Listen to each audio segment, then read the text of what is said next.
Okay, good morning.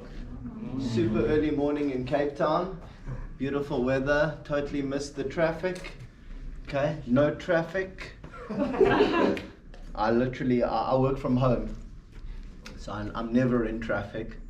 And I definitely do not leave the house at like 6 o'clock in the morning.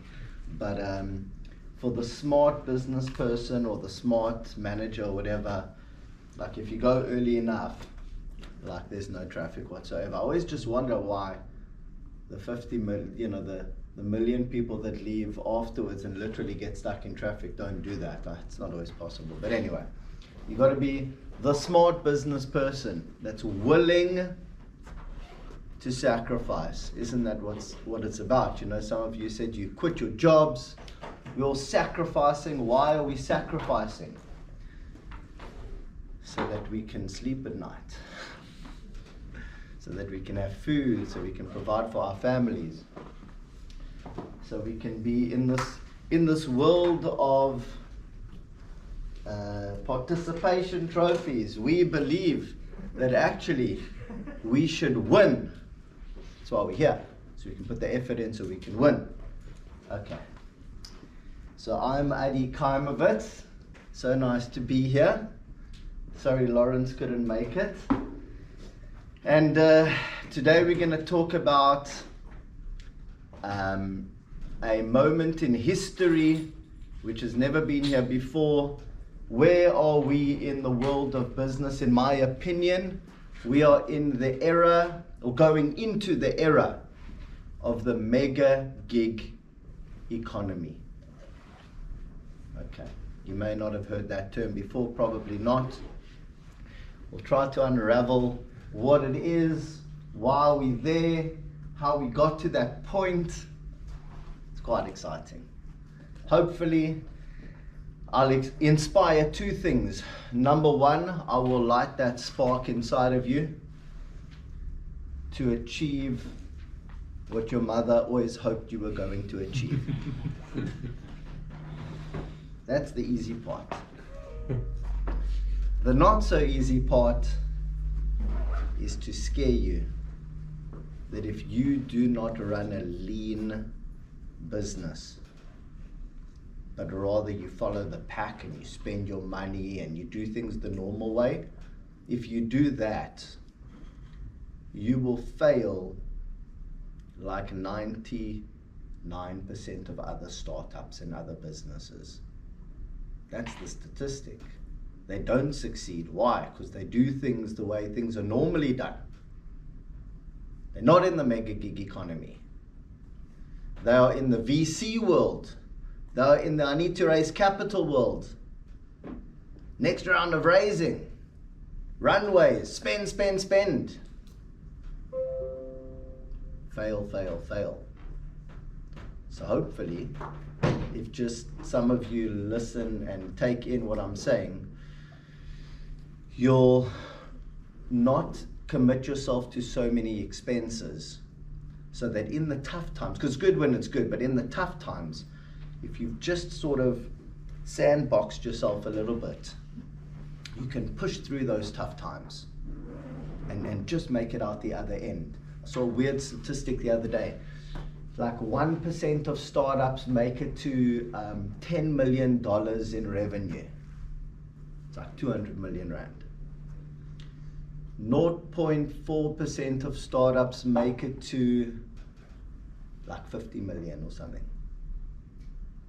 Those aren't great odds, eh? Let's get started. All right. So, very quickly, I'm not speaking about my business today, but I started a company called Virtual Actuary. I am not an actuary, but we have an actuary consulting firm. Market leader, it's grown into a market leader in South Africa. According to my metric, we have beaten the big consulting firms that used to dominate the market. We now are quite big in Asia, the Middle East, South America, fastest growing actuary consulting firm in Australia, Europe, Ireland, New Zealand. all done remotely from South Africa. Life insurance, general insurance, and banking. Quite a big team, 65 full-time, and we're about 8 years in. And then I do like the bookkeeping and the recruitment and the payroll and all that fun stuff, and then I'm the one that has to like worry about the cash flow and so on. So that's kind of the setup. Okay, I don't lecture full time, although it has been a dream of mine to be involved in academia, only because I didn't get my degree all those years ago. So it's kind of like you can still somehow get there even without the degree. Okay, if you just think smart, do things differently. And before we actually start, it was financial year end the other day, and we have to look at how much we've made, how much cash flow we have, how much tax we have to pay. It's a tough time. It's the numbers sway, and it's a tough time. And normally, like, I'm on a huge roll, normally like invincible, yeah, anything's possible. I've got 5 kids, and they're all small, 9 years and below. And I haven't had a speed wobble since 2015, when I had to like pivot my last business, which was a recruitment business for actuaries. And just looking at the numbers recently, and like all the renovations we've done in the house, and all the money spending, and the cash flow, and some clients fell off the table, and like who has to pay those teams if they're not working? I do. It's a lot of money, and I had to like spend a few days in bed. It was really, really, really tough. Like, I have not done that in 10 years. Okay? Why am I telling you this? Is because when I actually looked a bit closer at the numbers in the pipeline, and I was able to like talk myself out of having that spring in my step again. But that is what you are going to face as a business owner. I don't like the word entrepreneur. I think it's sort of like you're always begging for money, but I like the word business owner. You're a business person, okay? And as a business person, you're gonna face those tough times, okay? And you're gonna have to like, did I go too far? Did I get it right? Did I get the equation right? I've got it all on the line. There's no safety net. I've hired this person. I've hired these 3 people. Like, the work didn't come in. Fuck, I've got to pay them now. And that's the toughest part. And those are really tough times. There's nobody there to save you. The only thing that's going to save you is more clients, not some big investor that's going to come in and save the day. Those big investors, they come in with like hooks and claws. They want their pound of flesh, okay? So the reason I'm telling you this is the only way you're going to get through that is if you are the one that's going to save yourself. You have to save yourself. There's nobody coming to save you, okay? So on that note, I'm going to sell some apples. I'm going to sell some apples. $20. Who's up? Come on, I need this. I've got school fees to pay. Like, it's tough. Like, please, this is a damn good apple. Best apple you ever had in your life. Come on. I'll trade someone an apple. I'm begging you. Please buy my flippin' apple, please.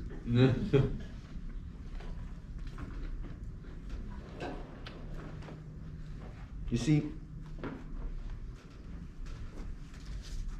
the busker, the person that's selling the apples, as a business owner, someone who's trying to get through the tough times, someone who's trying to have that amazing life. You don't have to know how to sell the apples. You don't even have to succeed in selling the apples. What you have to do is be willing to go to the merchant, spend your last 50 rand, buy the apples, park your car on the side of the road, get out the car, try and sell some apples. You have to be willing to sell apples. It's embarrassing. There's no one else there. Are you willing to try to sell the apples?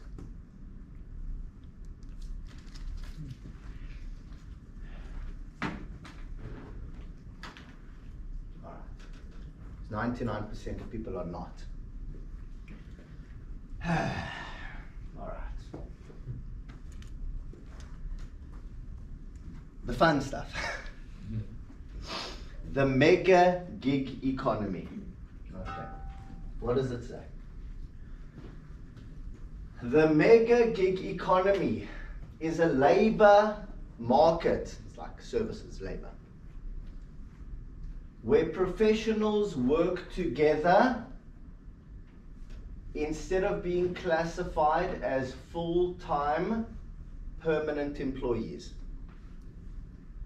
Alternatively, so what's the difference to the mega gig economy? Well, what's the other side of the fence? The gig economy. So we've heard of the gig economy. Fiverr, Upwork, Uber, Airbnb, that's the gig economy. You know, I'm a designer, I'm an actuary, I'm an accountant. I would like to do a gig, okay? The gig economy is very transactional.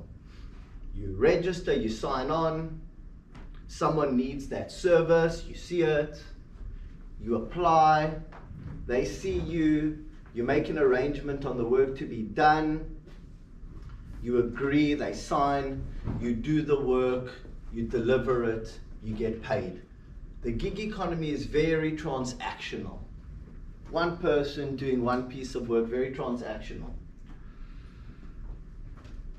The gig economy lacks dependability for like-minded professionals, which holds them back from offering their services to certain large clients. So the mega gig economy, if you can get it right, is where gig economy people work together on large projects. You have to be very, very organized. Instead of like one gig for one person, very transactional, as a business, whether you're making a product or whether you're offering a service, there's always a paying client in the end. You don't want, if you're making caps, you don't want that one client that wants one cap. Oh, cool, hey, you know, let's go print one cap. There, buddy, there's your one cap. You want the guy that just opened his motorbike business, who's also #1 motocross guy, who needs a full range of international clothes, to come to you as the designer and person who knows how to make the clothes. And you want to get that massive order for international distribution. You don't own the factory, you don't have the people that can make the caps, and you can't afford to buy the material. But if you bring all those people together and say, I have the deal, I have the order, can't pay you now, but let's split the money when I get paid. Maybe I can organize a bit of a deposit. So even if it's a product, not just a service, you can still work in the mega gig economy. Okay. Right.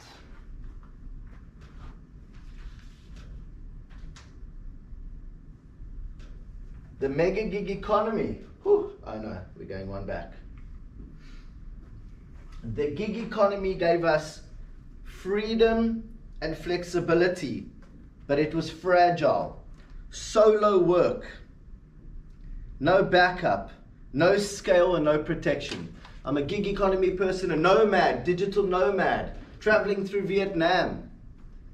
So exciting. Yeah, you know, stay at the hotel, see, hey, this came in, I do a bit of work, you know, go travel the markets at night. Digital nomad, so glamorous. What happens if the work doesn't come in? What happens if you crash one of those scooters in Thailand? Break your arm. How are you going to work? No protection. As opposed to you're an employee somewhere, break your arm, what's it? Sick leave, still get paid. The mega gig economy evolves this. Remember, we were talking about trying to come up with a way where we're hedging the risk so that during the tough times, something happens. You're starting to get to that point more where you've put stuff in place where when you hit that little speed bump, it's okay, my team is working, like, I'll get through this. You're going to see a thread in what we're discussing today and how we de-risk ourselves, de-risk the business,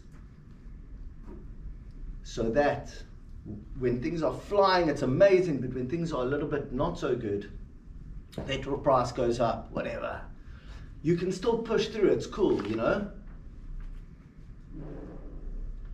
The gig economy evolves this by uniting skilled professionals under shared brands, contracts and delivery, combining gig agility with corporate scale and long-term trust.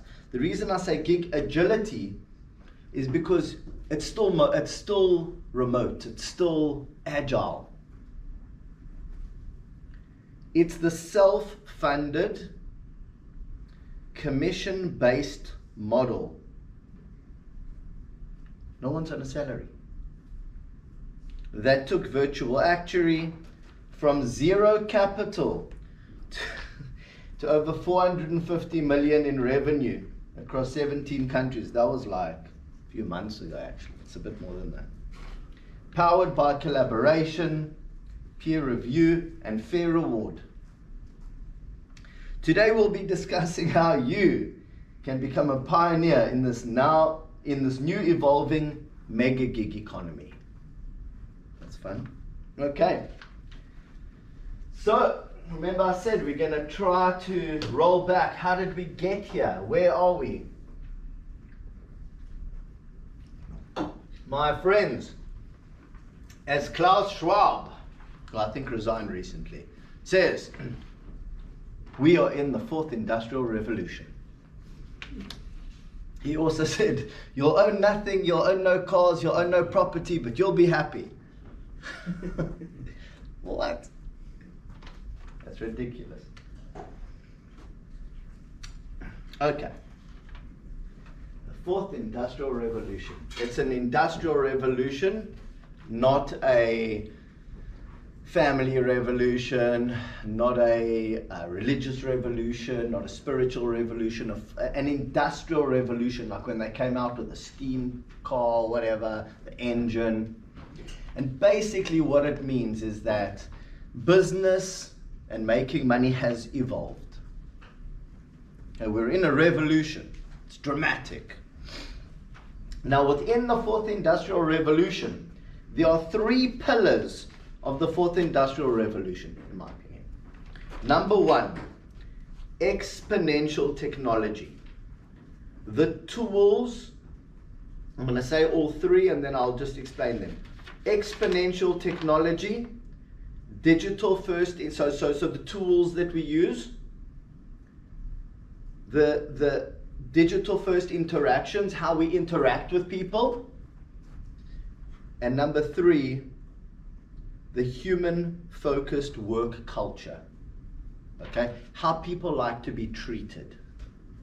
Okay, the tools we use, how we communicate, and how we treat other people. So the tools, the devices, the systems advancing at unprecedented speed, reshaping industries. How we interact with people, our clients. This was all like, you know, we came up with all this before COVID. excuse me, how we interact with our work colleagues, and the teams increasingly collaborate online rather than face to face. The human-focused work culture, prioritizing, so how we treat those that we work with. I want you to prioritize your well-being. Back in the day it was, you'll be here at 7 o'clock in the morning, I don't care about your family. I pay your bills. You know, it's not how we treat people. These days, people are like, geez, oh my God, he said that, I can't believe it. Okay? Flexibility, we give people flexibility. I've had people that work with me, they were surfing in Vietnam for 6 months. Amazing. I want you to be surfing in Vietnam for 6 months. You're having a great time? If you're having a great time, I'm having a great time. As long as, of course, we're responsible, the work is delivered on time, but I want you to have a great time. The work-life balance to retain top talent. We have a 1% staff turnover rate a year. 1%. People join, they don't leave. Our competitors, 35%. Wah, wah, wah. That's bad, eh? Dropping balls, clients unhappy. Wouldn't touch it with a 10-foot pole. And what is the relevance to the mega gig economy? Technology. Flexibility empowers entrepreneurial minded professionals to compete with corporates. So if we can get this right,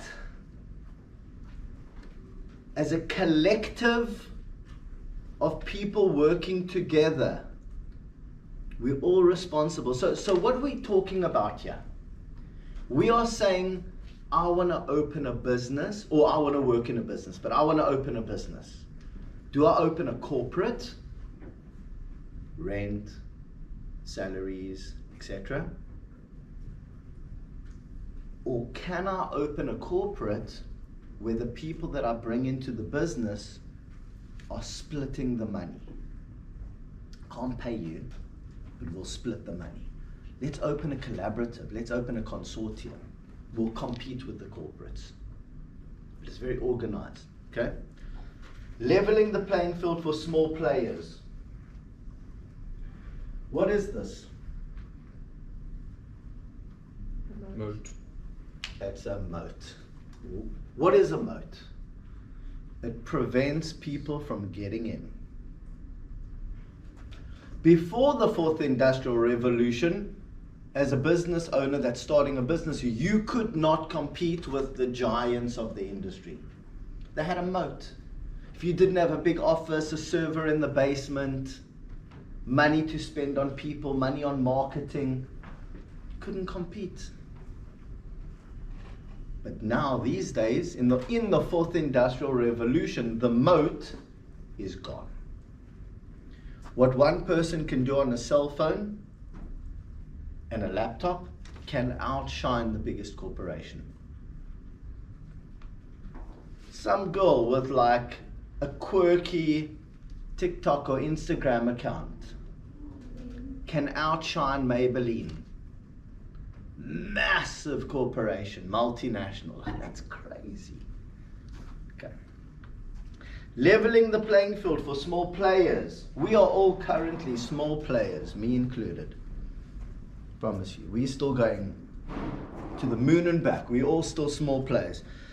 No more massive capital barriers. Cloud computing, mobile tech, affordable laptops replace expensive infrastructure. Woohoo! That's amazing. From debt heavy to lean. Back in the day, you wanted to start a business, got to go to the bank and get a loan. Debt heavy. You know, I would go to people for dinner. Back in the day when I was in my teens, I'm 48 now, 47. And like the dad would say, like, hey, you like this? You know, I take you around, you check the car, the dogs, you know.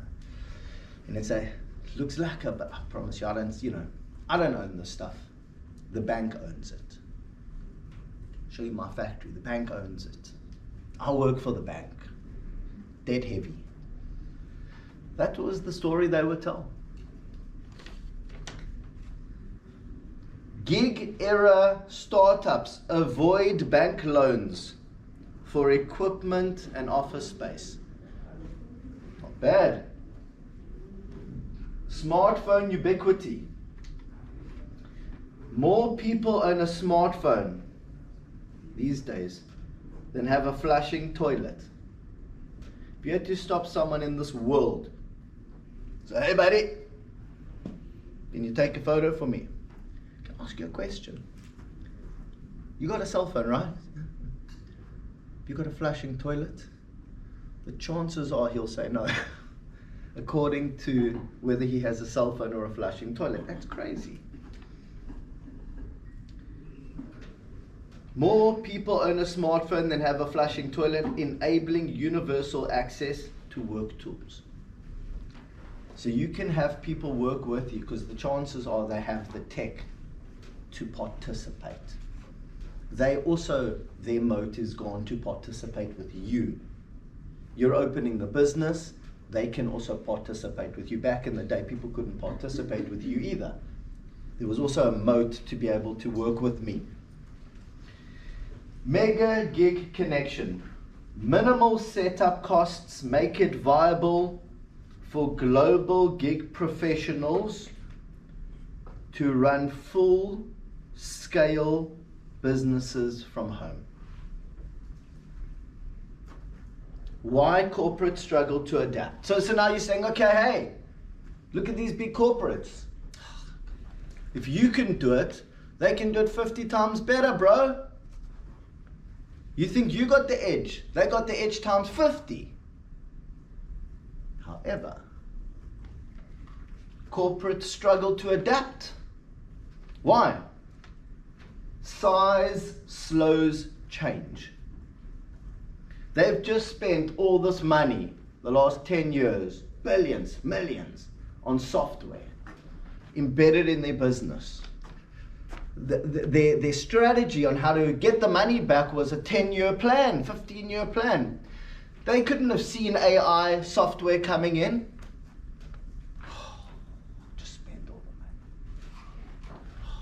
AI. Shit. Legacy organizations are resistant to rapid pivots. They have a 15-year, show me your business plan, it's 15 years long. Not so easy for them to pivot. That's great news for us. But beyond, even if they had the ability to change, the old guard mindset. Leadership clings to outdated processes under the guise of better client service. Our teams, these new, we go to the client, we bring them a gift, we go there. It takes 4 hours to get to the client. Better for client service. I promise you. Agility beats resources. We're the agile ones. They have the resources. Teams, that's us. Teams of tech savvy professionals can outperform larger firms through speed and adaptability. Mega gig advantage. Flash teams can pivot instantly to seize market opportunity. Okay, we're going to talk about flash teams. We'll go into it. Technology as the gig professional's arsenal. Why am I telling you all of this? I'm trying to inspire you that if you're going to be opening a business, what kind of business model are you going to open? Are you going to be a gig economy professional? You know what they talk about, the $1 billion one-person startup. It's coming. You know, the guy that did Ethereum or the guy that did Telegram. It's more gig economy, although he has a flash team. He's actually, he's actually a mega gig. Okay. Technology as the gig professional's arsenal. Digital collaboration tools, video calls, shared drives.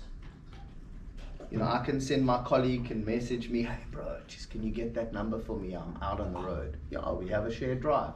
It wasn't always like that. You'd have to go back to the office. And instant messaging make geography irrelevant. We're in the 4th industrial revolution. Cloud filing and searchability. Fingertip access. Anywhere, anytime. Multi-screen efficiency. I've got a whole bunch of screens at home. Workflow design. Boosts productivity and responsiveness to clients. Work-life integration. Social, okay, so why does it boost responsiveness to clients? I'm interacting with clients, I've got their Twitter, I've got their LinkedIn all on the call while I'm busy watching the Zoom or the Teams meeting, and I go, hey Bob, really like that post you did the other day. Tell me, I see you ride bikes as well. I saw on Facebook you ride bikes. How's that going? I said, wow, that's so responsive. You can't do that sitting in a board meeting across from the client.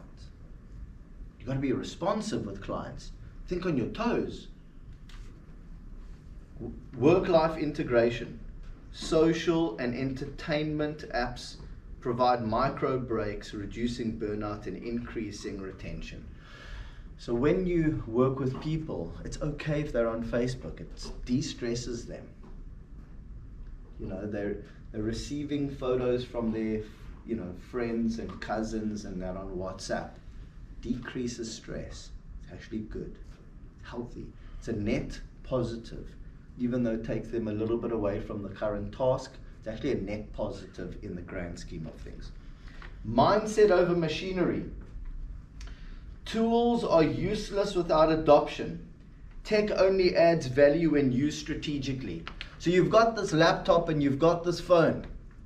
What are you going to do with it? You're going to go and make a post or something. Tell people about your business. Watch how the client walks away, sort of skipping. Post that stuff. Let people around the world see that the cookies that you're making, that's what it does for the clients. Might get lucky, it goes viral. That's proper marketing. Use the tools.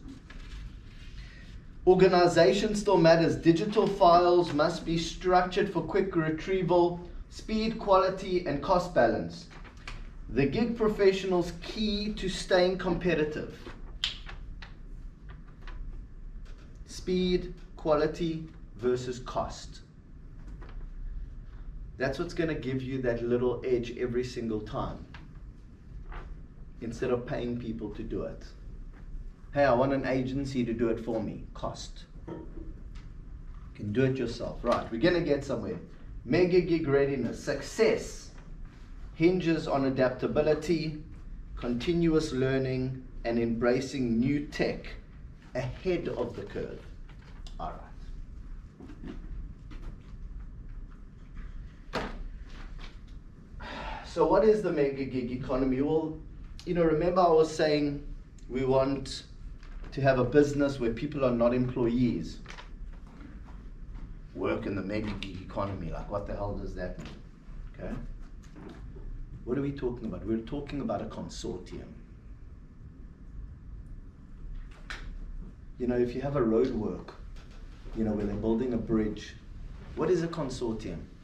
Well, the people that own the tractors, that's one part of the consortium.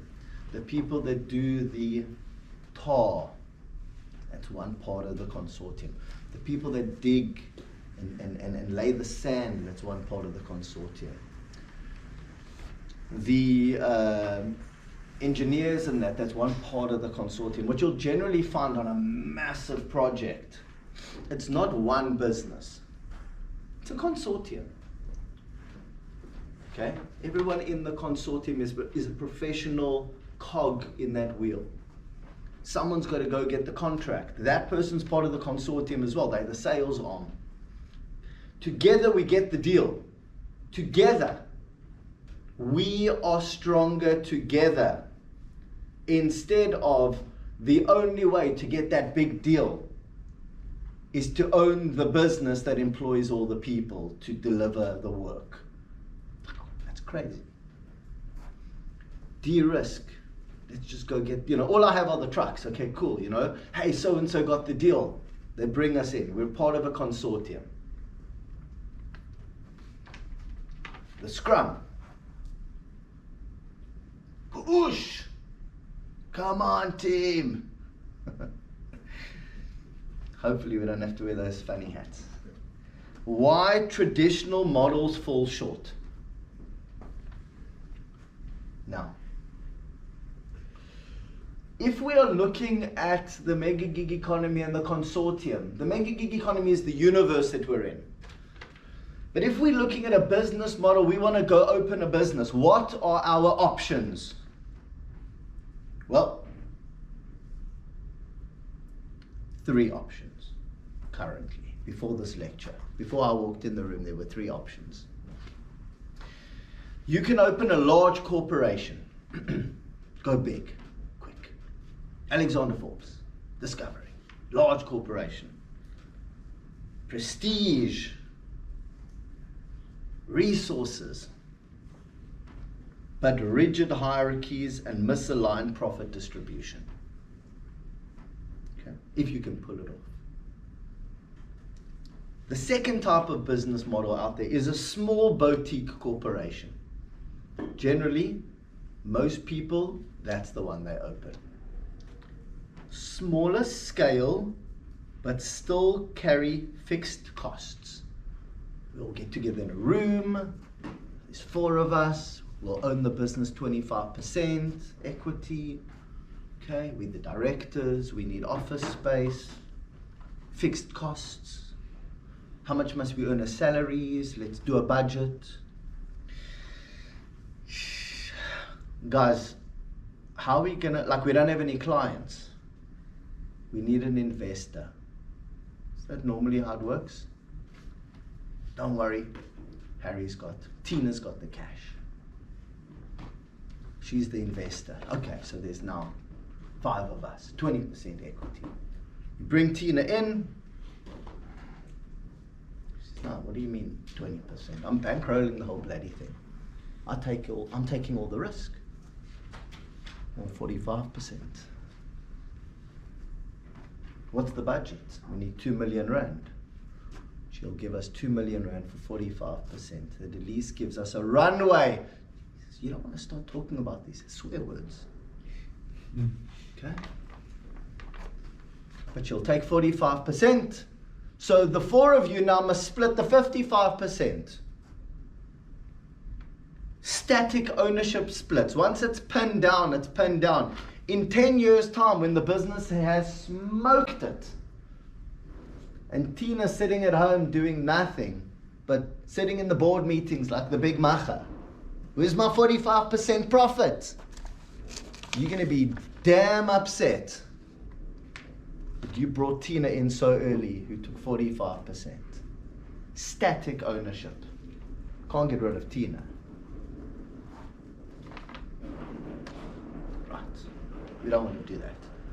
What's the third type of business that people can go into? Look at Charles. He's the digital nomad. He's an independent gig economy worker. Oh, brilliant. He's on Fiverr, pitching for work that's out and about, getting the gigs, living the life. I'm going to be a gig economy business owner. Those are your 3 options. I don't need anybody, I don't need ownership, I don't need split investors, I don't need costs. I'm going to run my own ship. Okay. So generally, those are the 3 that people go for. The boutique or the independent. Go ahead. What's the first one again? The first one is large corporation. Second one was boutique corporation. Third one is gig economy. Those are your options, folks. Read them and weep. It's cuck. What's the gap? Come on. What's the gap? I do another class called Breakthrough Economics. And it's about everything that you do has to be a breakthrough in methodology. From the business model to how you market, to how you treat people. Where's the breakthrough? Come on, man. Where's the gap? None of these models fully balance flexibility, fairness, and growth potential. Come on. It's got to be a better way. Come on. There's got to be a better way. The consortium is the better way.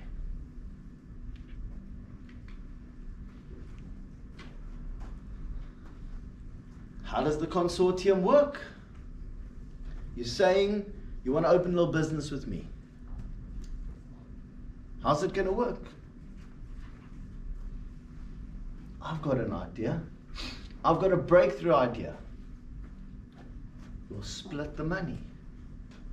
When I can't pay you now, but when the client pays, we'll have a revenue sharing model. We can all make money together. How does that sound? Sounds flippin' awesome. Revenue sharing. So what's the problem generally? Why are we going for a revenue sharing model?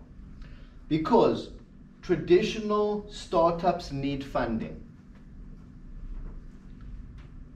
They have loans or investors. Tina, hope no one's called Tina here. Or Karen, any Karens? Although these days, my wife says, Lisa, is it Lisa? Anyway. So the problem is, startups need funding, they need loans or investors, leading to long-term debt or diluted ownership. Swear words, you don't want that. Diluted ownership. What's the solution? A consortium allows professionals to bypass this by pooling together skills, splitting the revenue, and sharing the infrastructure. Okay, we're sharing an infrastructure. So I'm a gig economy person, you're a gig economy person, we have a vision. We want to be the best service provider or product maker in our industry. We have a shared vision. How can we work together? Well, we can use Slack. We have shared email addresses. Now we're starting to look like a little business. Branding. So-and-so's marketing the brand. This is our infrastructure. So-and-so just closed a client. They need three of us. This is the delivery. We're starting to work together. This is our infrastructure. Let's work. We do the work, client pays. We split, obviously we bill the client according to what we did. We split the money according to what we did. We got paid. Hey, that's exactly the same team effort as if we were a team working at a normal corporation. Remember when we used to work at ABC Publishing? It's the old team, the old gang. This is how we used to work together. Same thing. But in those days we were also, remember when we were salaried employees? And Tom used to walk in as if he was doing all the work. That guy. Okay? It's the same vibe. The only difference is we're sharing infrastructure, we're doing the same work, we're splitting the money in the end. We feel like entrepreneurs, like business owners. We can take this, we can do this. We can become bigger than the publishing company we used to always work at, we used to work at. Now we're starting to see the picture of how our consortium can become the biggest publishing company in South Africa. We're the team that used to run that publishing company. But we're in the mega gig. We can do it leaner, faster than that old publishing company. We're going to take all their clients. None of us have a restraint of trade. Right. The message. You don't need funding. You need a well-organized group with contracts, processes, and a shared goal.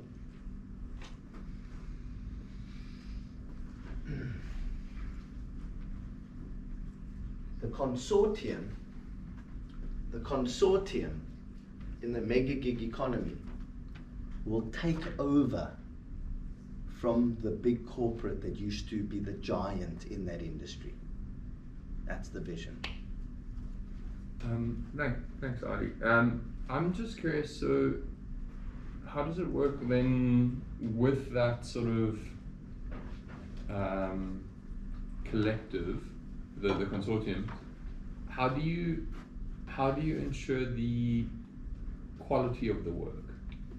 So if you outsourcing my accounting to Adam, my marketing to Clarice, my something to Chris, and we're all sharing in the revenue model, but I don't know, Adam has something going on in his life and he can't make the accounting deadline, for argument's sake, or his quality of work isn't to the standard that I want to deliver to. Sorry, I don't know. I'm just using you as yeah. So, but it's like now I've promised a certain quality to my clients, and the brand image is the particular representation that I've packaged it at. I've packaged it as Cole's Consortium. Yeah. But Adam's not employed by me, so I can't necessarily always ensure his quality of work, and he lets me down. There's a breach of contract, and the client's really unhappy. So how it works is that as the consortium Scrum Master, owner, when you bring people in, you say, listen guys, as a team, we have certain quality standards here. This is a meritocracy. We are going to take over the world. Let's go out there and let's not stuff up.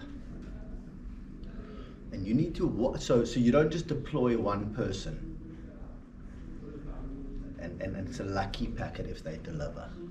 You need to handle it like a business. You need to put guardrails in place. At the end of each week, I need you to show me the document that you're having in the client catch-up so we can monitor what did the client want, how are we doing on the timelines, are you running above budget or below budget. You need to put quality guardrails in place so that the brand and the quality remains at that same level as if you were a corporate. So just because you're not a corporate doesn't mean you don't have quality control. Quick, yeah? Yeah, no, I just think I'm thinking from lived experience where you have to have a sort of privilege or come from privilege to be able to agree to a revenue sharing model where you say I can delay my payments, or I can wait, or I can do the work now and get paid later. Not always. No, so because what happens is, let's say you're working you're working full time, and I say, okay, listen, I'm going to bring you into this project, okay? But I need Monday morning, I need that delivery to happen. There's privilege in that, sir. Not really, because you're not working Saturdays and Sundays. You can work Saturdays and Sundays with us until such time as the money is enough for you to resign and work with us full time. It's just effort. What about from 6 o'clock in the evening until 10 o'clock in the evening after work? You're not working normal hours. During your normal hours, you're working. When you're at home, you're not going to be watching the sport, or you're not going to be out there socializing with friends. You're building a life for yourself. You're putting that second half of effort in on the hours that you're missing during the day. So come the morning, you've delivered that work. And after enough effort, you move across, you will be part of the consortium. It's got nothing to do with circumstances. It's about effort. It's about effort. I promise you, I don't come from a wealthy family, poor.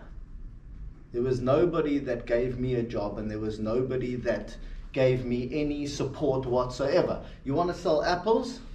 I think we'll talk offline, maybe because I'm speaking from sourcing that person. That archetype, like that energy that you have, finding that person is quite challenging. No, because whether you come from a privileged background or not, I don't know. When I look at your LinkedIn profile, I have no idea what your circumstances are when I look at your LinkedIn profile. All I can see is that you're a participant that knows how to do this. I don't know anything about your life. All I can see is about the effort that you've put in to demonstrate to the world what you can do. I don't know what kind of, all I can see is the work that you can do. I don't know anything about your life. But I need people that can participate no matter what background they come from. I just want to see that you can do the work. So the key is to be able to demonstrate to those that are looking for somebody with your skill that you have that skill, that you have the ability to do that skill, and you need to be able to put yourself out there.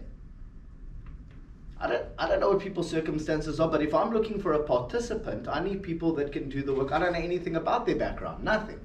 Okay, let's move on. So we're going to come to you in 2 seconds. Strategic resilience, we're still on this. Low fixed overheads.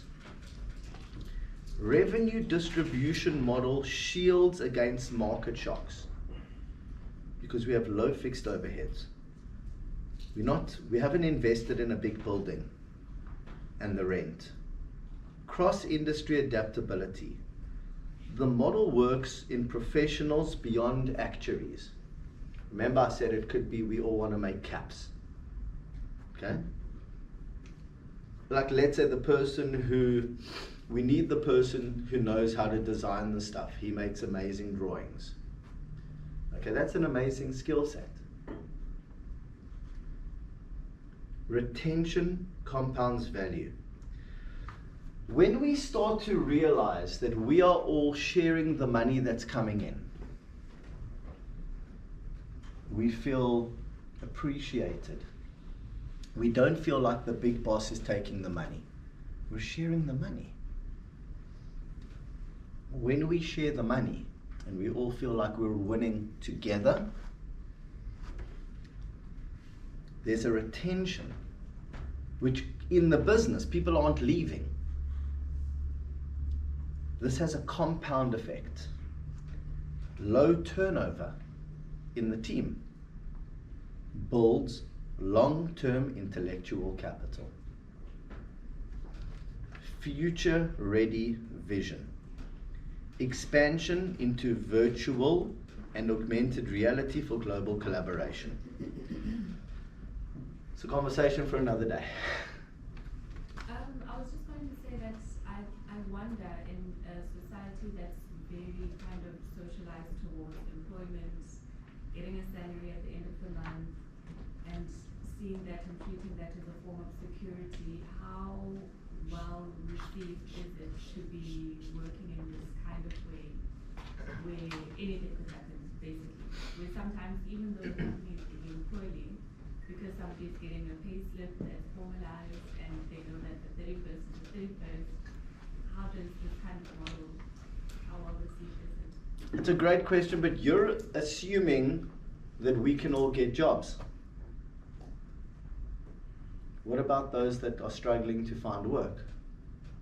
What about those that are sitting at home going for interviews and they cannot get that job? What are they supposed to do? They can't find work. They're not getting hired. What's happening? They're not getting hired. They can't find employment. What do you do when you cannot find employment? You look around to see what skills people have got that are not employed. You pull together and you say, okay, look guys, you can do this, you can do this, you can do this. We have a product there. We have something that together as a collective we can market. He's a salesman. Go get us some work. This is what we can deliver. When I started my business, revenue sharing, consortium with independent actuaries, it was because my old recruitment business was failing. I wasn't making any money. LinkedIn destroyed recruitment for recruiters. I was a recruiter. There was no money coming in for like 6 months. I had to open a new business. What kind of business do you open when you have no money? You've got to start thinking. I can't get employed. Who's going to hire a recruiter? I try to get recruitment work. Hire me as a recruiter. None of the clients wanted to hire me as a recruiter because my old business, I was an independent recruiter. Couldn't find work. Tried. I said, you know what? Took 2 years of thinking and not making any money and struggling. I said, you know what? I know a whole bunch of independent actuaries. They're gig economy actuaries. They're working independently. What happens if I can speak to 10 of them and get 10 of them to agree to work in this virtual actuary as a consortium? I can't pay them. They're out there trying to find their own work anyway. But how's this? If I can find work for the team, will you do that work? Can't pay you, but we can split the money. You'll get 82% of the money, but we'll start with 90. I'll find the work, I'll only take 10%. You take 90. So they're like, okay, let me get this right, Addy. I'm trying to run my own business anyway. I'm an independent, I'm an entrepreneur. But if you find me work, I can still take 90% of that money. Yeah. All I have to do is just have a Virtual Actuary email address and I'm working with Virtual Actuary. Yeah. And Addy will only take 10%. The contract says 18, but he'll only take 10. Yeah. You go find work, big guy. I'll do that work with a smile on my face and 90%. No money. But I brought people together and I said to them, let's split the money. I'll go find the work. Hope that answers your question. Okay. Right, we're going to take a break soonish. Soon. I just want to go through this last one and then we'll take a break. Who likes wrestling? Dun, dun, dun, dun. Dun, dun, dun, dun. Oh, no. I don't know why I went to that one. Okay, it's supposed to be there.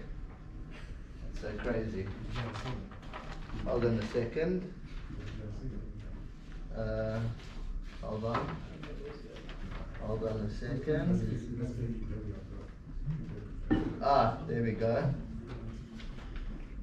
Ah, there we go.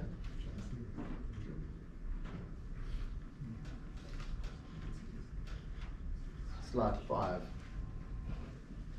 Where's the... Ah, there we go. Oh yeah, it's right. It's right. Okay, we're going to go on to Flash Teams. Alright. Flash Teams. On-demand collaboration for the modern economy. Tag me in, bro! Because what are we saying here? Is these independent people that are working with us, we are a Flash team. That's what we are. We're a Flash team. Okay, why are we a Flash team? It's because under normal circumstances, the team that works inside a corporate is a permanent team, fully employed.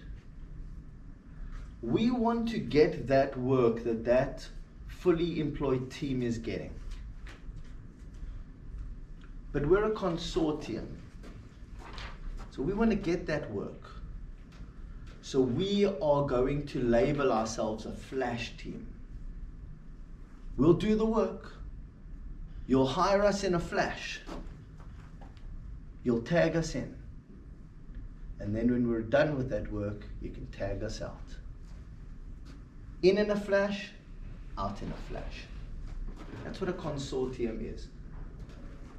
we're a flash team. And when we can understand that we are a flash team to the clients, it's very appealing for them. Because what we're saying is, hey, remember when we were on that boat and you told me you wanted to do that project, but you didn't want to hire a big team forever, or your current team couldn't handle the work. I've got an idea. Me and my team can do that work for you as a flash team.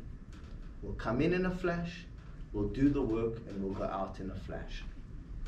So a consortium that gets work is a flash team. Okay? It's the same as if you've got that person that needs all those clothes or those hats. We are not their full-time team. We are their flash team. We'll come in, we'll do the design work, we'll do the print run. You can pay us a deposit for the materials. We're your flash team. There's all your products. Next time you want to do another run of clothes or whatever, call us as the flash team. That's the flash team. Tag in and tag out. Right. Flash teams. We're going to just do the flash teams, and then we're going to move over. I don't know why we're on number 8, but anyway, it doesn't matter. We'll do flash teams. Okay. Dynamic scaling. Now, the concept that I heard about on the internet, flash teams, what they were talking about is, if we are going to construct this team, it needs to be in an automated way. Big projects, it applies online automatically, it hires people automatically, the team does the work, the flash team disintegrates.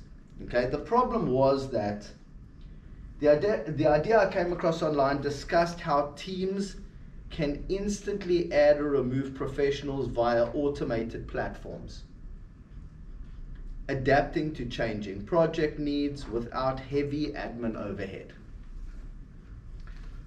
But the short-term high-impact engagement, that is what a flash team is, short-term high impact. So in our industry, the professional services industry, we are competing with consulting teams that are full-time at other consultancies. Okay? It's exactly the same as those full-time employees.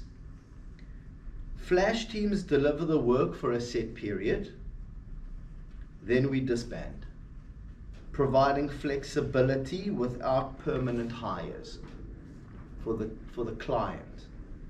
Okay? Trust and direction are critical. Now, if we as a consortium, because what are we saying? We are saying we want to open a business. I don't have any money. I want to bring together people that can work with me in this business. They can't find a job. Hopefully we get enough work between all of us that it actually becomes a full-time job for all of us. That's the goal. Before you get hired, hopefully I'll find enough work in my business that you don't have to find a job somewhere else. It's exactly the same as if you had an investor and you hired that person full-time anyway. Still got to go find work to keep them busy, but the only difference is you're paying a salary. With us, what I'm saying is, we'll be a flash team, we'll split the money. Cool. However, as a business owner, as far as the quality, we have to have a central decision maker. Client comes in, he, she is rude. When I tell them about how important our cash flow is, that they must pay a deposit, I never pay a deposit. 30 days, 60-day payment terms. Swear words. As the central decision maker, we must say, it's a bit risky, guys. I'm not willing to work under those conditions. We're not going for it.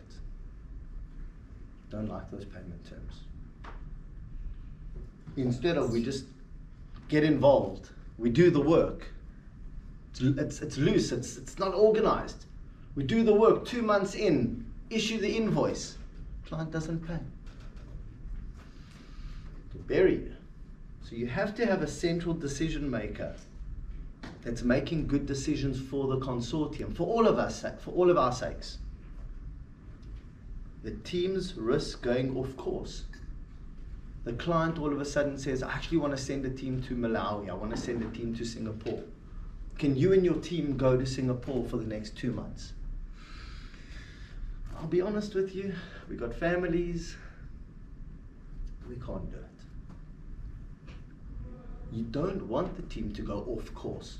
Focused, we're here, we're working, we're getting clients locally. As a business owner who's running this consortium, you need to make sure that the team does not go off course. You have to establish that credibility in the market, your brand. And clear leadership ensures high standards and on-time delivery. Come on, guys. How are we doing on the timeline? It's supposed to be there Monday morning. Guys, we have to work this weekend. Are we doing this or not? I'm willing to work the whole weekend. This is what it takes to run a business. This is what it takes to run a consortium. It's the same thing. The only difference is in a business, people are on salaries. They don't care either way. I want overtime pay. In a consortium, it's like, if we deliver on Monday morning, when we issue the invoice, the client's going to pay all of us. You start to have a shared responsibility culture in the business. That's what you want. As a business owner, you want to establish a shared responsibility amongst those that you're working with. That's your dream. What you don't want is investors, salaries, and people that work in the business who couldn't care either way, whether you survive or not, whether you lose the house or not, whether you get out of bed or not. They don't care, as long as they're getting their salaries. That is not the kind of business you want to open. There is a better way. In the era of you as a brand, because that's kind of the era that we're in now, is our consortium is the brand. Every single person that works in the business is in the mindset of the you as a brand world. All of us are representing ourselves and representing the brand. Your visible work history becomes your open invitation to join future high-value collaboration projects. What I'm trying to impart on you, and then we'll take a break for like 5 minutes, is if we're going to look at opening a business, we want to open a consortium. It's the least risky of the lot. And as a consortium, we must consider ourselves a flash team to the clients. And in a flash team, we go in, we do the work, we make good decisions, but even though it's a flash team, it's still very, very, very organized. If someone comes in and commits, and then it's my wife's sister's baby shower in Japan, I'm unavailable for the next 3 weeks. You're like, what are you talking about? I just secured a deal. We're working. If they do that kind of stuff, they're out. Just because I'm not paying you a salary does not mean we are not all in. So if you're gonna open a consortium, you have to try to make sure that anybody that you bring into the business is trustworthy, will go to war with you. Because when you get that quality right, and you get those clients and you're delivering the work, and the client pays, you can split the money and everyone's happy. But you have to still operate like a very responsible corporation. in the quality, in the reliability by the people that you're working with. Okay, and when you get that right, you have enough work coming in for the consortium that it is literally a job for people. They are literally getting paid every single month. It is like it's a salary. We have a 1% staff turnover rate. Because not one foot in, one foot out. Hey, when I got work for you, you know. We're bigger than the other corporations. People are getting paid more money every single month and the money just goes up. This is their job. But the way that we've structured the whole thing is different to a employer-employee relationship. It's a shared revenue / team that works in an organized way. Last question and then we'll take a little break. Do people bring their own clients into consulting? So what would happen is, you currently have the ability to do the work. So if we get that work, let's say I get that work, we're going to say, okay, cool, what is it going to take to do that work? So the company takes 18% of whatever each person is billing the client, whatever we're billing the client, you would get 82%, let's just say. But if you also brought the work in, the company will split that 18% with you on every single person. So you are incentivized to also bring work in. So sure, if you can bring the work in and you can do the work, you can earn twice on the work you're doing, plus the fact that we're splitting the profit with you. You're starting to get that picture. We're all responsible. If you have an ability to bring work in and you can also do the work, you can also have work, but we can also split the profit of the work. Everyone wins. You're starting to understand what this shared responsibility is all about. Cool. We'll be back at like 23, 24, 25 minutes past. Is that cool? Okay. So we're going to start. So interestingly enough, how it always works is this slide is going to answer, Joseph is going to actually answer your question. I actually should have answered it according to what I'm going to say next. Like, how can you make it non-transactional? How can you make it more compelling? Okay. So when we look at independent gig economy people, it is transactional. As Joseph said, like if I'm going to include people, how do I make it non-transactional? What's the secret? How can I make it more compelling? So this is the answer. The answer is that as a consortium of gig economy people, we together, as compared to the gig economy worker, that is very transactional. What's the two biggest problems that a gig economy person faces? They can't scale. It's just them. What you're saying to the person is, you're a gig economy person. You can only do 160 hours a month. What happens if you break your leg? Like that's it, bro. That's as far as you can take it yourself. But actually, if we join together, you're a ship. But if we can become a fleet, okay, then we can actually scale this together. If it's just you, in 10 years' time, it's just you. But if you join us in 10 years' time, you'll be a senior manager overseeing teams. You're not making money anymore on your 160 hours per hour. You're making money on the teams that work underneath you and their 160 hours. That's the ability to scale. That's the main difference. You can be part of a fleet instead of just being one ship, yeah?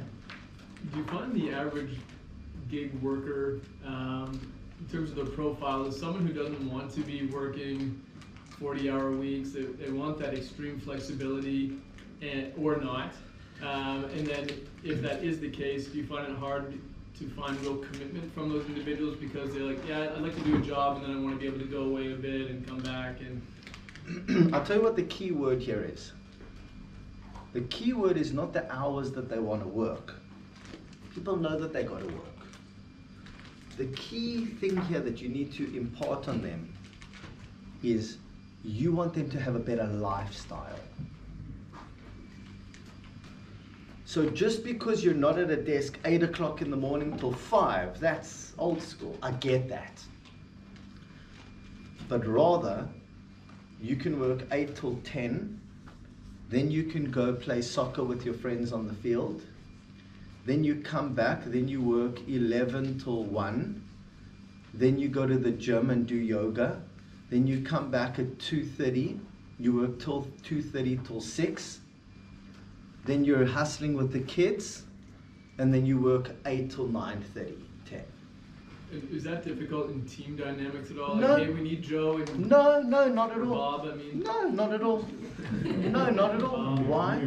Yeah. It's not, because if everybody in the business understands that it's a lifestyle business, they work their schedule around when people are available. Okay, look, then you know what, make that meeting at 2:30. The client wants to meet us today.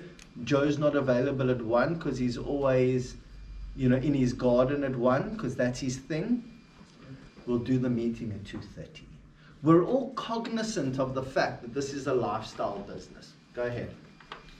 I wanted to follow on to Andrew's question because I worked as a consultant, as a software consultant, and we were able to work remotely, completely. We had an office. No one was really there in the Cape Town office because we did like the flexibility it gave us. So having had that experience where I got a lot of these benefits, is the only other benefit, I would go to gym in the morning and I'd do what I want, as long as the work got done, same kind of thing. It's the only benefit that maybe with the shared revenue model, I'd keep a bigger slice of the pie. Exactly. Okay. Exactly. Yeah, so that's the thing, is that in a corporation, you're earning a fifth of what the client pays.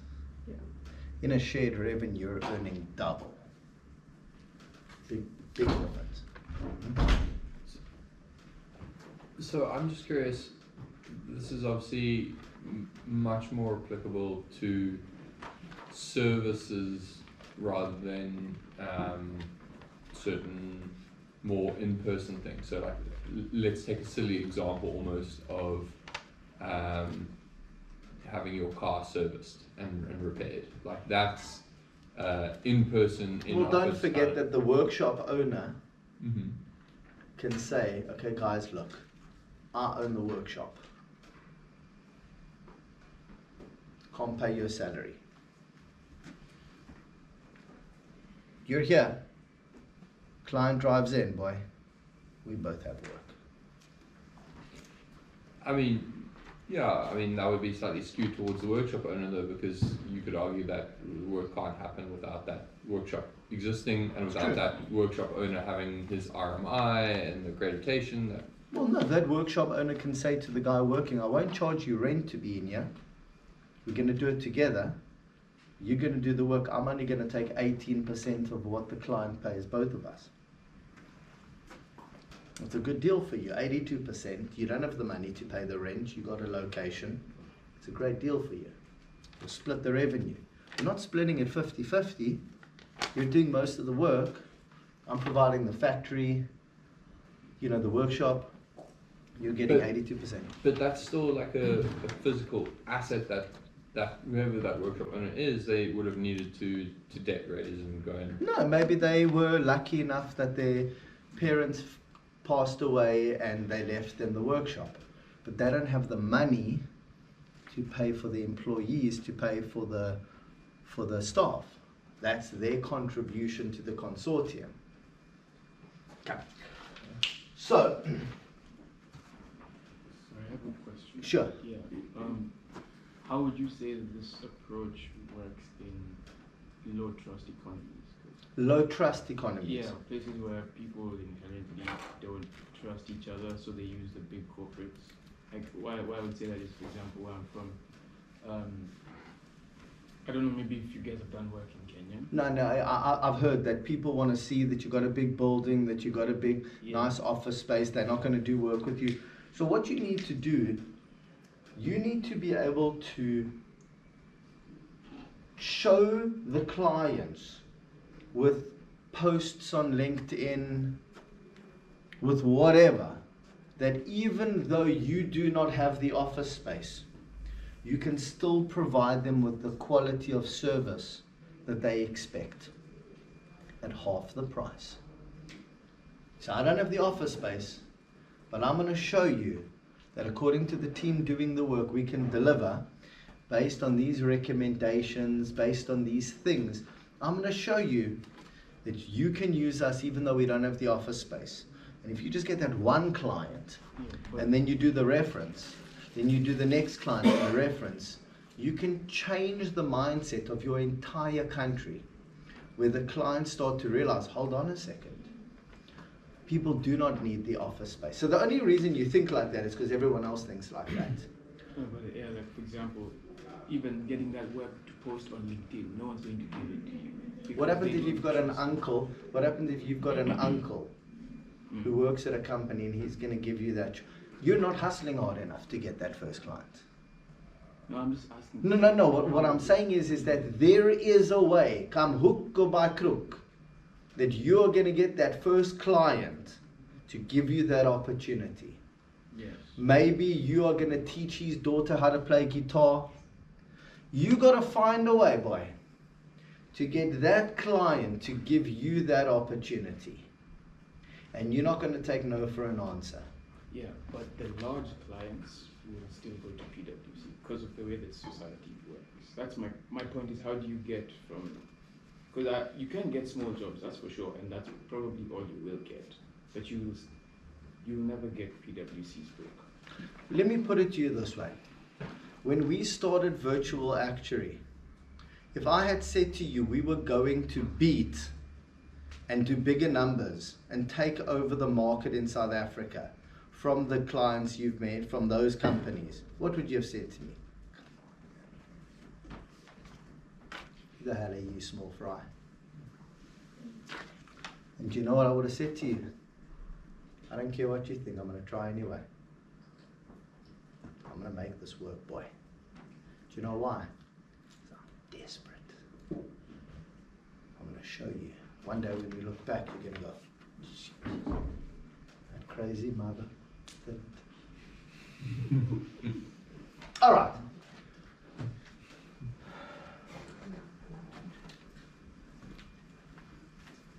Sell the apples. Go stand outside the big clients. Go stand outside the big clients. Go stand outside the big client's house. Go stand outside the big client's house, so when he walks out of his house, you say, I will mow your lawn for the next year. Just give me a little bit of work, please. You have to be willing to go way further than anybody else has ever gone to get that first client. Think, how can I get that first client? Got it. Do it. There's no. There's only, I am going to make this work. Okay, right. So why is this our ticket to getting gig economy people to work with us? It is because I want the people that are independent to believe that they are stronger and more secure and better if we can operate as a fleet. Because when I can show them that we can operate as a fleet, even though they're not full-time employees, they're going to get it.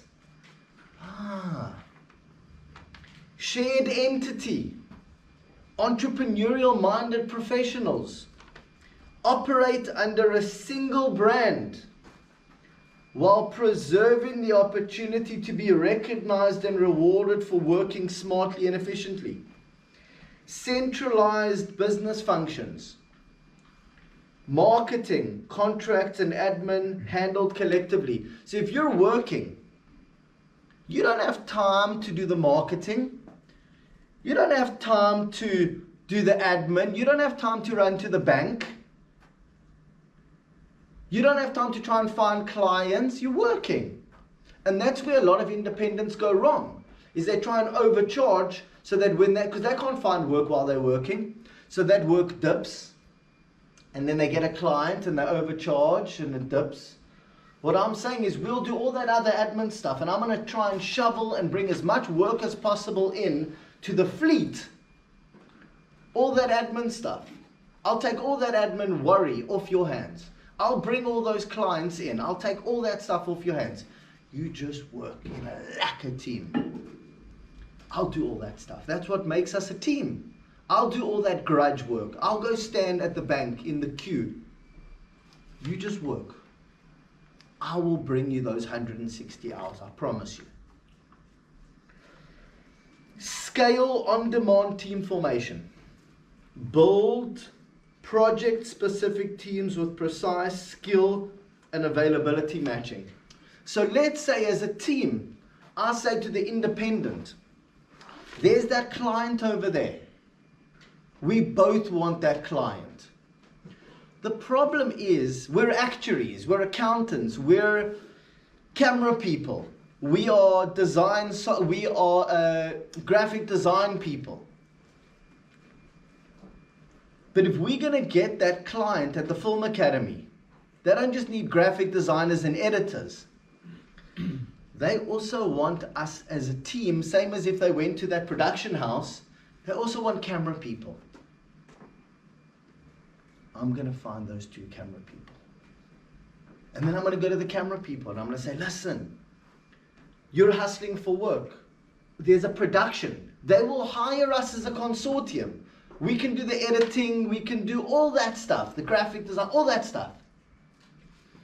You can't get that client, but because you don't have the graphic stuff. We need camera people. If you join us, we'll pitch together. We'll put the proposal forward together. The client goes, wow, look at the proposal. They've got 2 camera people, they've got 2 editors, they've got a writer. As a team, they're ex-publicists. As a team, it's better to hire these guys. They can deliver the work. They're half the price. So I'm going to build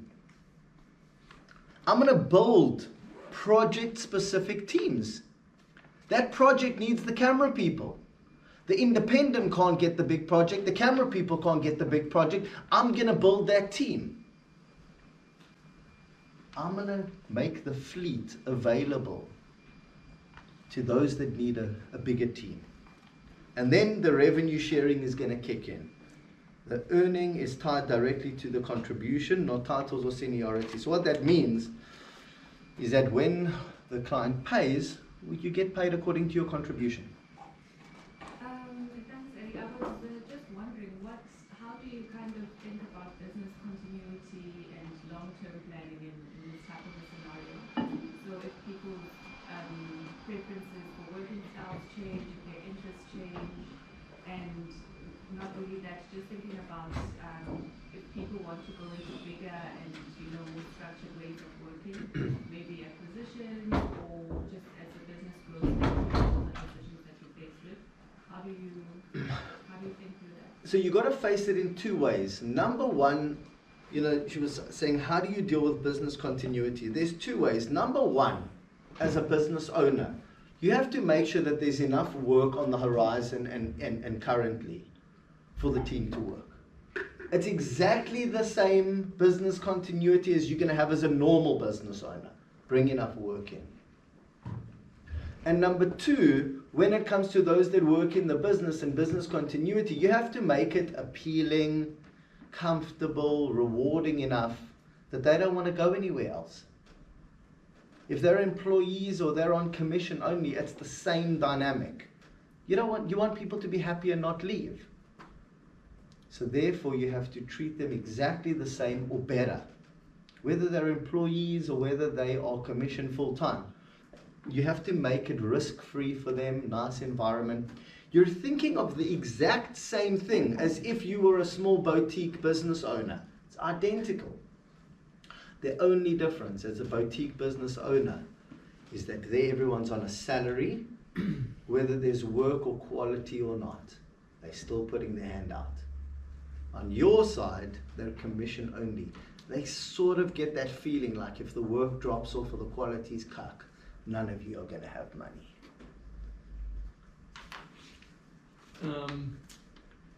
If the revenue, let's say the revenue is the same month over month, do those employees who are working on the projects, they all are receiving the same percentage of revenue? And then if new employees come in though, you know, they're added to the team, I'm assuming you're only adding them to the team if you think the whole pie is getting bigger, because I guess every employee gets diluted a little bit as soon as new people come in. Right. And I think you mentioned that if someone moves to like a team leader position, rather than managing, you know, do they get a greater percentage? I'm just wondering, like, are these percentages of revenue constantly being negotiated? Yeah, and yeah, moving it's up different and down across, and- right. Yeah. So firstly, you only bring somebody in when the team as a whole needs to reduce a bit of pressure. It wouldn't be fair that someone's been with us for 5 years and their project is coming to an end, and now you get this huge massive one in and you bring another 3 people in and they're cooking, and then this person's work drops off and he goes, what about me? Oh, sorry Harry, but bad timing. Go sell your house. Is that something you have to monitor then month to month, sort of these Yeah, percentages and- that pipeline Yeah. of work coming in and resource planning is very complicated. We do not bring people in unless the current team's pipeline is cooking. We only bring one more person in and we bring them into the other projects just to release a little bit of pressure. And then would everyone know, okay, we are gonna get diluted a little bit because of this, by this amount? No, but they're getting diluted in how much they're earning, but don't forget, they're all Yeah. complaining that they have too much work. Yeah, Please bring another person in. yeah. No, I'm trying to Please, understand the please bring mechanics here. another person in. Like I know I'm earning through the roof, but I'm doing 250 hours a month. Right. It's not sustainable. My husband never sees me. So you only bring another person in to dilute, to reduce some of the pressure. So, what are the operational advantages of working in a fleet, in a consortium, as opposed to an independent person? Project scalability. The projects can scale. You do not have that option as an independent. We can together take on large projects, complex assignments, and independents, they can't handle that alone. That alone right there is your trump card as far as why somebody should join your consortium instead of staying as an independent. They cannot scale. From a client perspective, the clients have confidence. Why? Because the professional brand presence and the coordinated engagements is exactly the same as they are used to in a large corporation. So in a large corporation, what the clients are used to is engagements that are very well coordinated. What you are trying to do in your consortium, you are trying to mimic the same experience that a client has when they use a large company. That is what you're aiming for. In the contracts that you send them, in the way that you scope out the work, in the way that you handle the work, in the fact that the client only gets one invoice at the end of each month. You're trying to copy the same experience that they have at the large firms. Reduce downtime risk. The members access a shared pool of opportunities, and it smooths the workflow gaps that they would have if they were independent. Specialization, focus, professionals spend time on their craft, not on non-core admin tasks. So what you're saying to people is, you just work as an expert, okay? Now,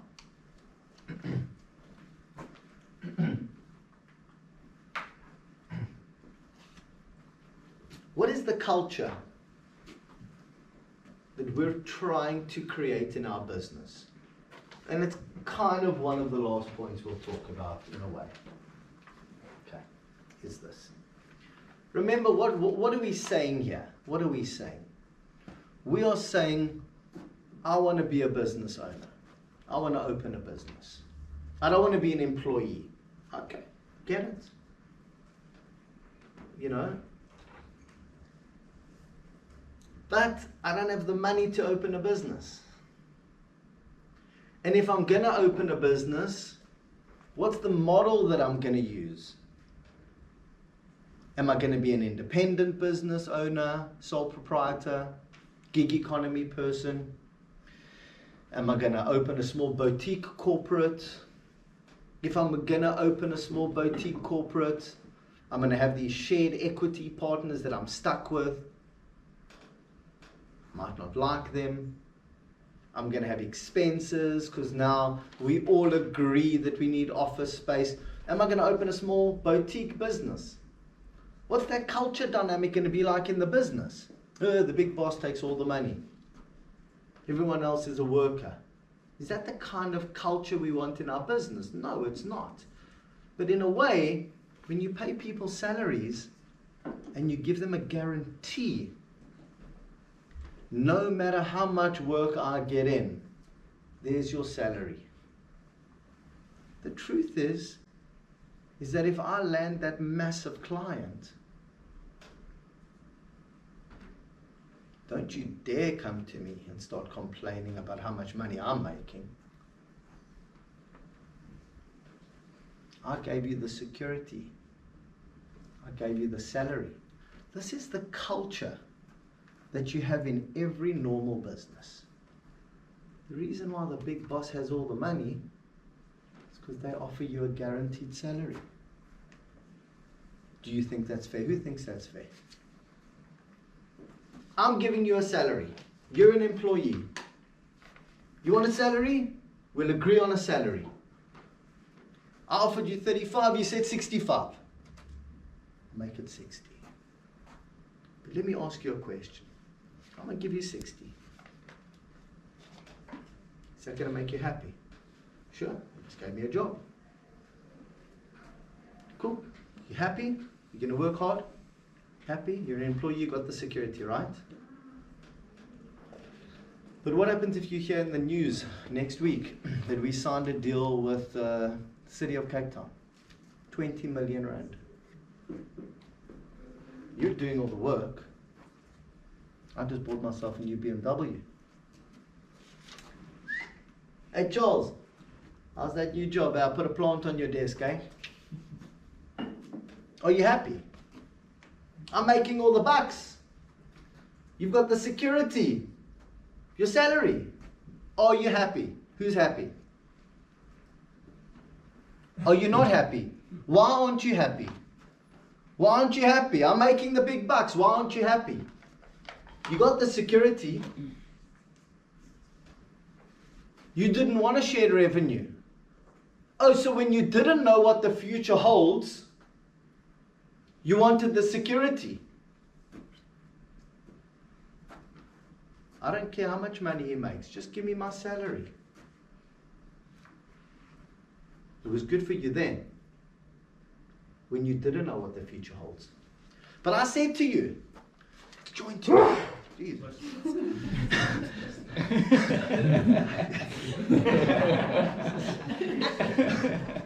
But I said to you, shared revenue. Let's build this together. Let's go out there. I don't know what the future holds. Can't pay you now. I can't take the risk either. Let's go out there. Let's do it together. I don't know what the future holds. we'll split the money. You can't have it both ways. Either I'm giving you a salary and you're happy, no matter how much I make. Or I don't pay you a salary, but if we make, boy, we're going to both build, we're both going to renovate our house. But you can't have it both ways. So, that dynamic is called culture in the business. And unfortunately, in most businesses, and you're going to feel it, I felt it last week, lying in bed, spent too much, cash flow, kids' school fees, got 5 kids, 25,000 Rand a month net. Shouldn't, I promised myself I was going to speak positively so my brain doesn't flip out, okay? It's a lot of money, it's a lot of pressure, right? But the culture in the business has to be set. So when you are the business owner, and someone has to sell the flippin' apples, someone has to stress, and you decide as a starting point, what type of business are you going to open? If it's going to be a less risky, I'm getting an investor so that we can pay the salaries, I'm giving up the equity in the business, but at least the salaries are taken care of. If you go that route and you get that massive client, good for you. When your employees come to you and they complain about how much money you're making, you're going to remember this moment. You're going to say, but you chose the salary. We opened a business, everyone's on a salary. I took the risk in hiring those on a salary. But when I started my business, I didn't have the money to commit to the salaries. So what I said to those in the consortium is, I can't pay you. But you know what? We'll split the money. Believe in me. I promise you now, if you believe in me, I'll build a business that brings in money and you'll make most of the money. And you know what? They scored. Because Adi did bring the money in. Adi did bring the clients in. I can't turn back now. I can't say to them, you're making 82% of a lot of money. So now I'm going to change it. Now I'm going to put you on a salary. And I'm going to pay you less. Now I'm going to make more of the profit. So once you set the culture in the business, that's the trajectory. Who was going to know we were going to do well? No one. But they scored. So, normal businesses that have salaried employees, once they're in, you try to get those that work in the business to work as best they can, even though they're getting a salary. That's a normal business. But in a business where we all have a shared responsibility, we stuff up, we all stuff up. We do well, we all do well. That culture is called a meritocracy. We all progress based on merit. You will progress in this business based on merit. You will be invited into larger and larger projects. People will want to work with you in the business based on merit.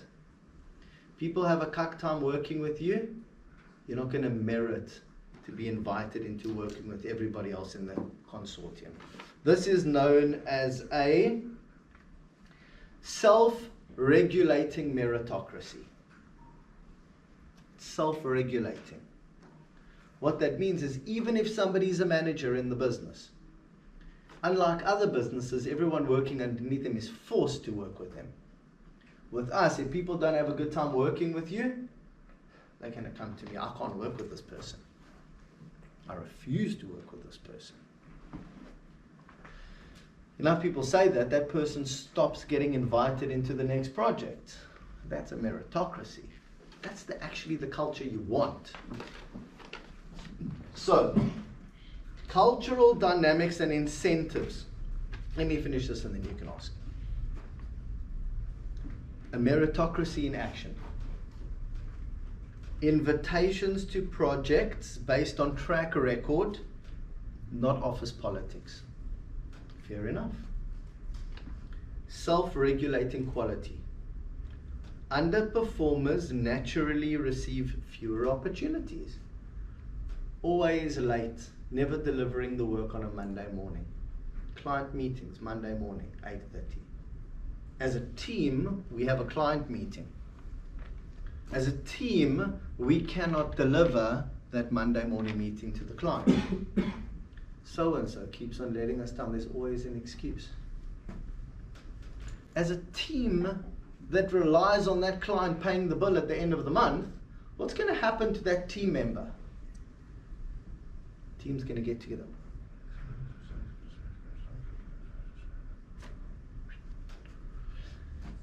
We're going into a phase 2.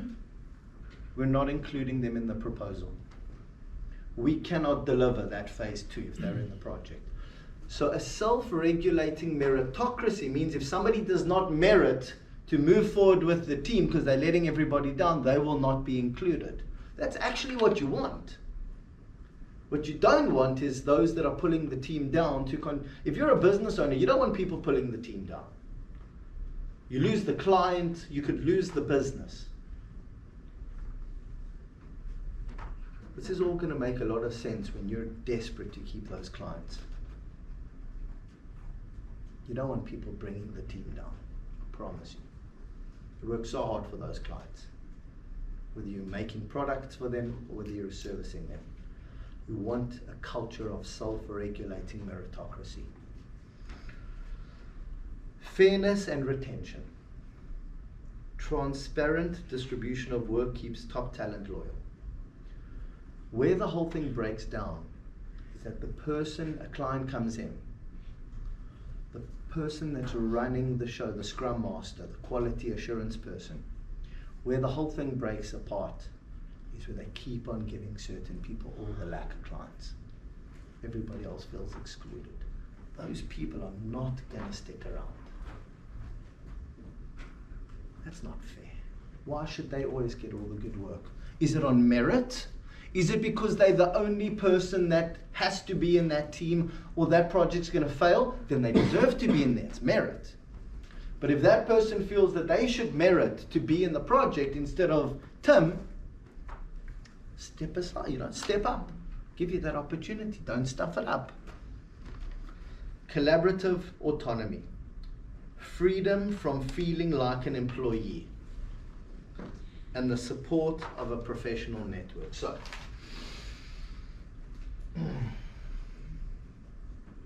in closing, if we are going to open a business, what we do not want really is the people in our business that we rely on feeling like employees, like they don't matter. Do you know why? Because if you treat them, remember I said fourth industrial revolution also has to do with not only the technology and how we communicate, but how we treat people. It's a revolution. Back in the day, everybody was treated like an employee. You don't like it? Go get another job. People were scared. And so they were treated like employees and they worked like employees. And they resigned like employees. In the fourth industrial revolution, we want everybody that we work with to feel like a colleague. I rely on you. We're a team. We're a flash team. Let's go get that client. Let's all work together. Because when we get this equation right, we will all make money together. This consortium belongs to all of us. Because when we get that right, this is what you need to try to impart on those that you want to bring into the consortium. If you work as an independent, you're a ship sailing, you're not a fleet. I want you to be part of our fleet. De-risks you as well. If you can impart on the people that you bring into the consortium, that you will split most of the money with them, you are going to basically get that work, you're painting the picture, you are going to become the biggest publishing company, you're going to become the biggest this in your industry, because that's the industry you know. You know the petrol industry, you know the timber industry, whatever industry you open the business in. You want to become one of the biggest in the industry. But you don't want to do it as a boutique business where you have an investor, people are on salaries, people work like employees. It's risky.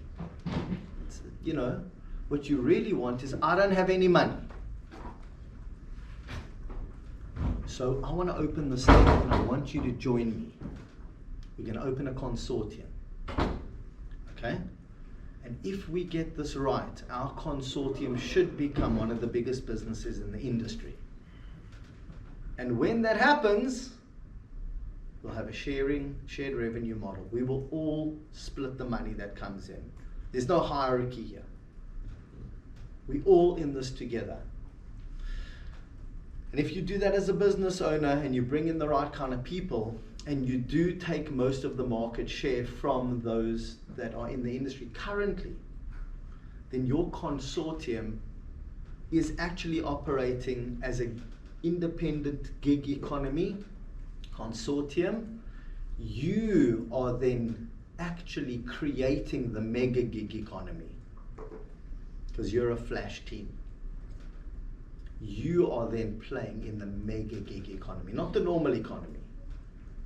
You're working and you're living the mega gig economy. Gig economy, independent people banding together like a fleet, as a flash team. This is the gig economy. This is the mega gig economy where, in my opinion, consortiums will take over from corporations. That's it.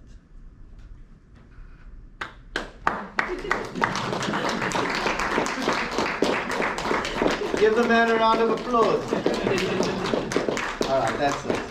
Are there any questions in the last minute or two? I'm just curious, do you have any salaried employees? So like for your back office function, like your HR and stuff? So no, not for the admin stuff, because I do most of the admin stuff. Okay. But sometimes we want to bring somebody in who's more junior or whatever. We start off with a bit of a blended approach. Okay. So now that we have a bit of a kitty in the bank, you know, that we built up over 8 years, I can say, you know what, I'll pay you 40 grand as like a start, just so you can pay your expenses, you know, but it's like commission in advance. So we have a slight blended approach these days. Okay, but so even for those like more sort of back office functions, because I'm noticing then if you're doing most of that admin, there's a bit of a key man dependency. If you want to go on leave, if you're sick, if you are hospitalized, you break your arm, you're in hospital, then a lot of that functionality like stops. So is there juniors helping out there? No, so don't, you know, what you're trying to do is you're trying to automate some of that stuff. Okay. But also, you know, I would outsource the legal function. I would outsource the accounting function. I would outsource, if I wanted to have a marketing person involved or do like admin stuff, you can still outsource that stuff. As opposed to having that internal HR team, having that internal marketing team. Like back in the day, you'd have a marketing department, HR department, a bookkeeping department, all sitting there on salaries. What I'm saying is I will book so-and-so for 10 hours a week to do the bookkeeping. Okay. But she's an outsourced participant. She's not a full-time employee. So you can still outsource some of the functions. Okay, so you don't do the revenue share model for some of those functions? Correct. Do you think you would ever transition to that kind of thing, or no, would it always because, be outsourced? No, generally you'd outsource because they are not in the big project. They don't deserve to be part of that big project. That's where the 18% that the company makes has money to pay for that stuff, because that's how the business makes its money, so that it can pay for the admin stuff. Like we have a weekend away. I pay for the accommodation and the food for everybody to go, and that's where the 18% comes from. But then, so the actuaries, they're getting the 82% clean. Well, yeah, so it's And gross, and then they must still, we hold back 29 to 40% tax, we pay the tax, and then they get paid net. Yeah, but then your effective 18%, you're carrying a lot more of the burden, and so you're not actually getting 18%, you're getting 18% plus 5%, stress. because Yeah. 18% plus stress and all the outsourcing functions and da, da, da, da. It's not a bad deal considering I didn't have a loan at the bank. That's more stressful. Fair enough. You know, it's more stressful, or an investor that's like, Okay. I'm not happy with the growth. I need you to pivot.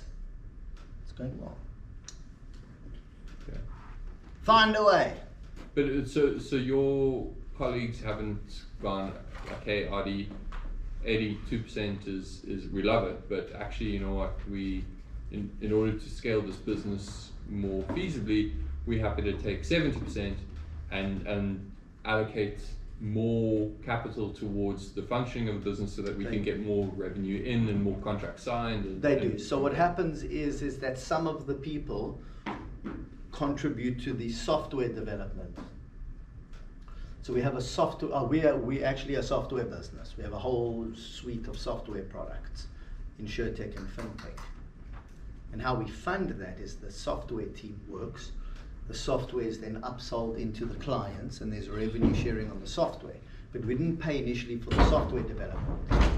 That team understood that if they put the effort in, build the product, we own the products, but it would then work into the project, and then they would share in the revenue on the software that is getting built.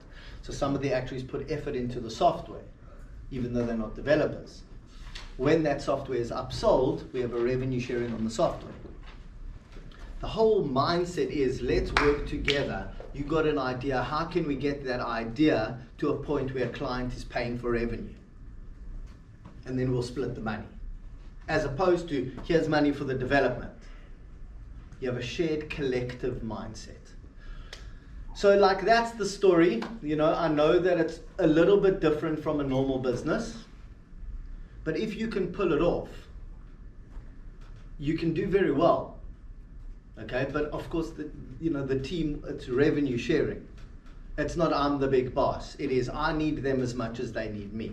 Mm-hmm. We'll share the money. I'm happy to share the money because I didn't have the money to start with in the first place. I think that's a fair deal. Cool. Thank you. Thanks everybody for being here. It's very meaningful for me to do these classes. You know, I spent my 20s hustling where everybody else had degrees and they were at Deutsche Bank, RMB, Old Mutual, Liberty, fancy schmancy. And he didn't get the degree, and he hustled. But 25 years later, Adi's still involved in the universities without the degree. It was quite phenomenal, you know, so it's very meaningful for me to, this is really a, you know, these talks are like notches on my belt. I think this is the 6th one or whatever, you know. Lawrence believes in the message and, you know, the angle is different, you know. So it actually means way more to me than you can imagine, like sitting there. This is not just a lecturer, it's lecturing for a job like this for me is, you know, the greatest achievement of my life, basically. Well done. Thank you. Stop crying. All right, well done.